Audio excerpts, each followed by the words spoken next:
Hello friends, आपका स्वागत है मेरे चैनल भक्ति की शक्ति में। आज मैं आपके लिए हरियाली तीज व्रत की कथा लेकर आई हूँ। अगर आपको मेरी यह कहानी अच्छी लगे तो कमेंट बॉक्स में शंकर भगवान की जय अवश्य लिखें।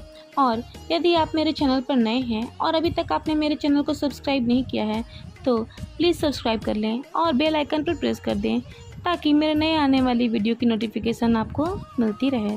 श्रावण मास के शुक्ल पक्ष की तृतीया को श्रावणी तीज कहते हैं, परंतु ज़्यादातर लोग इसे हरियाली तीज के नाम से जानते हैं।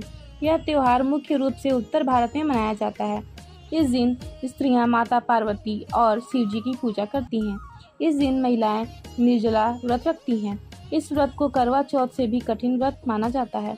इस दिन महिलाएं बिना भोजन और जल के दिन व्यतीत करती हैं तथा दूसरे दिन सुबह स्नान और पूजा के बाद व्रत को पूरा करके भोजन ग्रहण करती हैं।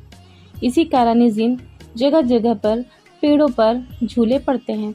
इस त्योहार में स्त्रियां हरी लहरिया या चुनरी के रंग के वस्त्र पहनती हैं और गीत गाती हैं, मेहंदी लगाती हैं, श्रृंगार करती हैं और झूला झूलती हैं तथा नाचती हैं।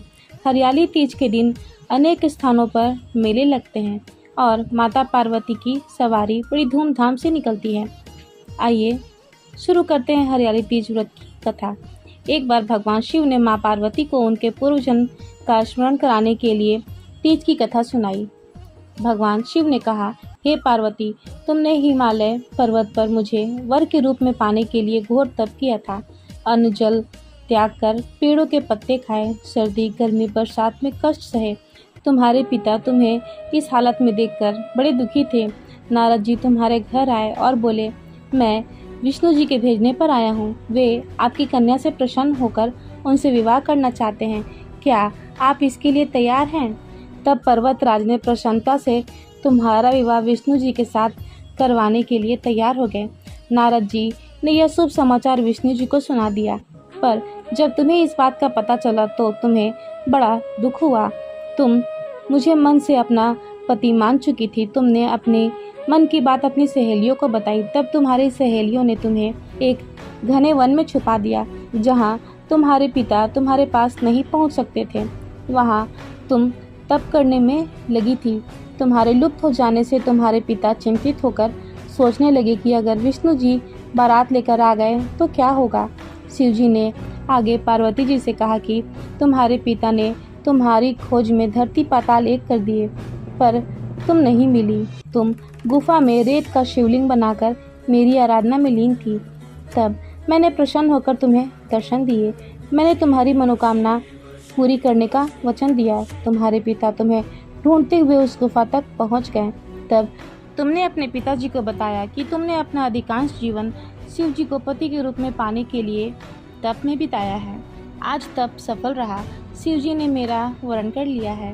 तुमने अपने पिताजी से कहा, मैं आपके साथ तभी चलूंगी जब आप मेरा विवाह भगवान शिव के साथ करवाएंगे। तुम्हारी कठोर तपस्या और हठ के आगे तुम्हारे पिताजी की एक न चली। उन्होंने यह विवाह करवाने के लिए हामी भर दी। पर्वतराज ने तुम्हारी इच्छा स्वीकार कर ली। उन्होंने यह विवाह करवाने के लिए हामी भर दी। पर्वतराज ने तुम्हारी इच्छा स्वीकार कर ली और तुम्हें घर वापस ले आए। कुछ समय बाद उन्होंने पूरे विधि विधान के साथ हमारा विवाह करवा दिया। कथा को सुनाते हुए भगवान शिव बोले, श्रावण तीज के दिन तुम्हारी इच्छा पूरी हुई थी और तुम्हारे कठोर तप के कारण ही हमारा विवाह सफल हो सका। इस व्रत को निष्ठा से करने वाली स्त्रियों को मैं तुम जैसा अचल सुहाग और मनवांछित फल देता हूँ। तभी से ऐसी मान्यता है कि जो महिला श्रावणी तीज का व्रत रखती हैं उसके वैवाहिक जीवन के सारे संकट दूर हो जाते हैं, साथ ही सही मनोकामनाएं पूरी हो जाती हैं। हरियाली तीज की पूजा विधि। हरियाली तीज के दिन भगवान शिव और माता पार्वती की पूजा करने का विधान है। धार्मिक मान्यता के अनुसार भगवान शिव और माता पार्वती का इस दिन मिलन हुआ था। इस दिन हरे रंग की चूड़ियाँ और मेहंदी लगाने की भी परंपरा सदियों से चली आ रही है। हरियाली तीज पर सुहागन महिलाएं वैवाहिक जीवन में खुशहाली के लिए उपवास रखती हैं। वहीं शादी के बाद पहली बार इस उपवास को रखने का एक अलग ही महत्व होता है। इस दिन नवविवाहिता को पूजा में 16 श्रृंगार करके बैठना चाहिए। इस दिन की जाने वाली आराधना संपूर्ण विधि विधान के साथ करनी चाहिए। इस दिन सुबह जल्दी उठकर स्नान कर लें, फिर स्वच्छ वस्त्र धारण करें। इस दिन पूजा के पहले 16 श्रृंगार करके अपने आप को तैयार कर लें। फिर पूजा के लिए एक चौकी तैयार कर लें। चौकी पर पीले रंग का कपड़ा बिछा दें। फिर चौकी पर भगवान शिव और माता पार्वती या शिव परिवार की मूर्ति स्थापित करें। इसके बाद भगवान को नए वस्त्र अर्पित करें। धीरे धीरे पूजा की सभी सामग्री भगवान शिव और माता पार्वती को समर्पित करें। दीपक जलाकर पूजा अर्चना करें। माता पार्वती को श्रृंगार की सामग्री अर्पित करें। फिर तीज व्रत की कथा सुनें और आरती करें। आरती के बाद खुशहाल वैवाहिक जीवन की कामना करें। भगवान शिव और माता पार्वती का आशीर्वाद लें। शिव चालीसा का पाठ करें और मंत्रों के जाप के साथ ही पति की लंबी आयु की कामना करें। संध्या होने पर पुनः आरती और अर्चना करें।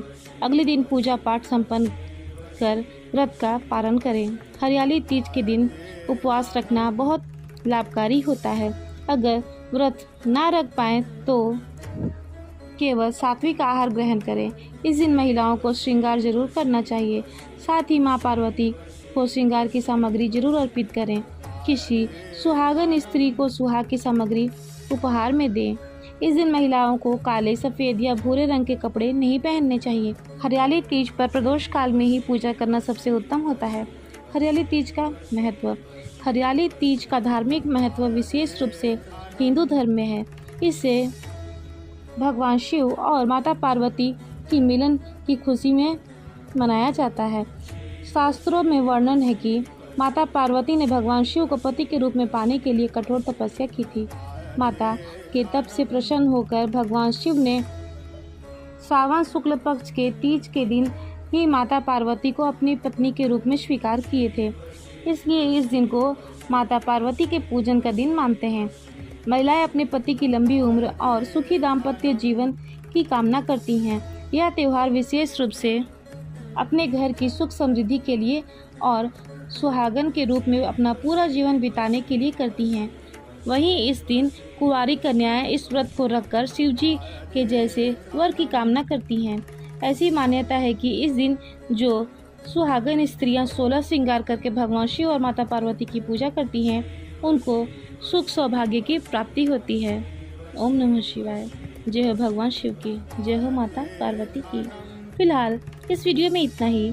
अगर आपको मेरी ये वीडियो अच्छी लगी हो तो मेरे वीडियो को लाइक करें और ज़्यादा से ज़्यादा शेयर करें और मेरे चैनल को सब्सक्राइब करना ना भूलें। वीडियो में अंत तक बने रहने के लिए आपका धन्यवाद।